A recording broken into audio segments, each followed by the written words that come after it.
From Dolphins for Life 65, who is the better cornerback, Byron Jones or Xavien Howard? So I think the initial reaction is, oh, well, dude, come on. Like, who else are you going to give it to? It's got to be Xavien Howard, right? Because of how great he was last year. 10 interceptions, 20 pass breakups. Dude balled out, right?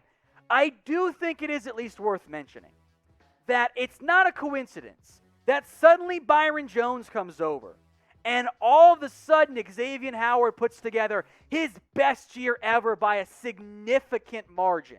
Now, Byron's play wasn't as good as Xavien Howard's, but I think it is at least worth mentioning there's probably a connection there. Now, in the end, I'm going to take Xavien Howard, especially right now because, 10 interceptions. Like, that's kind of a no-brainer on that one. So I lean Xavien Howard on this one, but I do want to hear from you guys as well. Pick a corner. Type BJ. Yes, you guys can type BJ in the live chat. What a time to be alive for Byron Jones. Or you can type in XH for Xavien Howard. Get your votes in right now. Next question coming up here on NFL Daily Authentical Football Highlights. Is Xavien Howard going to be an elite cornerback next year? Yes. I mean, the guy had 10 interceptions last year. He's the real question is, who's the best cornerback on that team, Howard or Byron Jones? Mark Pryor, another Dolphins question here. Who will have the most receiving yards on the Dolphins, Waddle, Parker, Fuller, or Gesicki?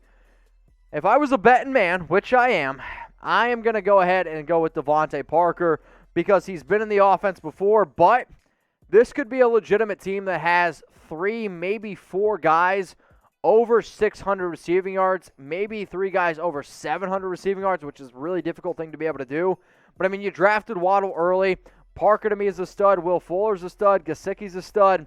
I mean, that's 4 very legit players, and if you're talking about your 5th best pass catcher, I mean, that's probably Preston Williams, who was also pretty solid last year. So if you're Tua, you got a good problem to have here. A move that literally every single person that's watching our show needs to do right now. You need to go ahead and download the free Newsbreak app. So if you're watching the show on your mobile device, if you tap in chatsports.com/newsbreak, it's going to take you right to the App Store. Then you can download the app, and that way you can stay up to date on literally everything going on in your city. If you're watching on desktop, it's going to take you to, like what the App Store would look like. You can still download the Newsbreak app, but I'm telling you right now, the easiest way to do it is on your mobile device. How do you do it? Chatsports.com/newsbreak. I'll put that link in the comments. It'll also be in the description. So it doesn't matter what city you live in. It doesn't matter what your zip code is. If you want to shout out what city you're in, that way I can look out for the people who actually downloaded this app. I would appreciate that.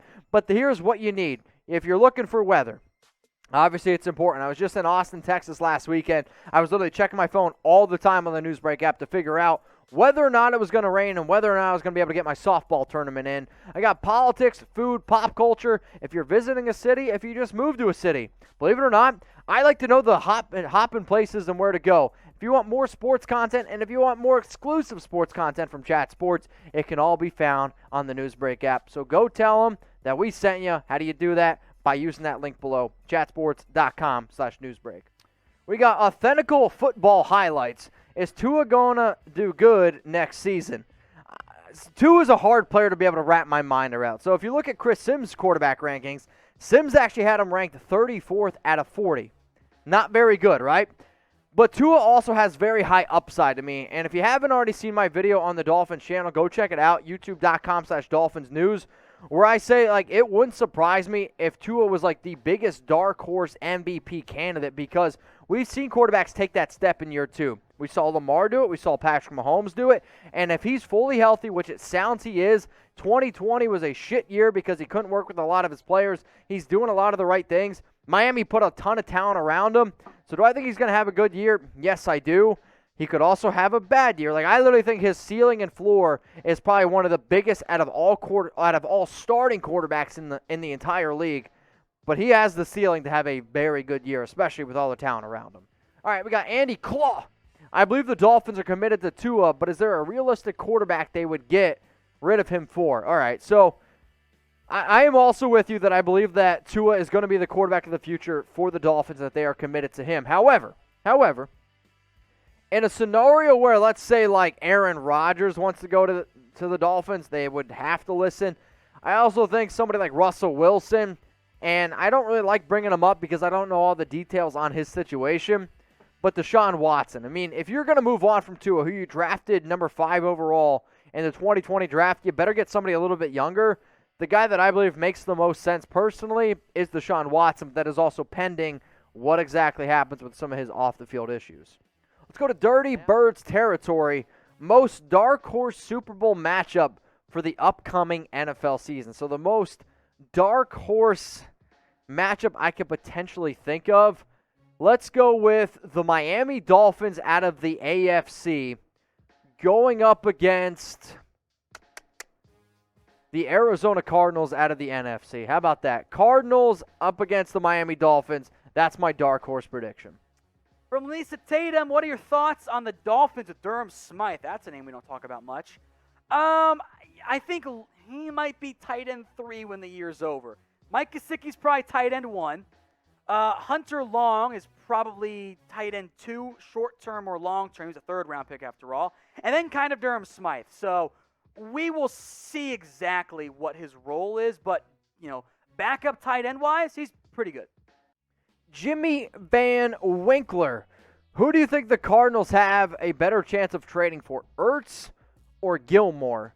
I'm actually probably going to go with Stephon Gilmore here because their bigger need is still the cornerback position. I mean, losing Patrick Peterson, especially to the Minnesota Vikings, like that has to hurt a little bit, right?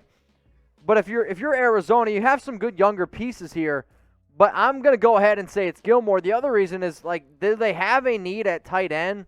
Sure they do.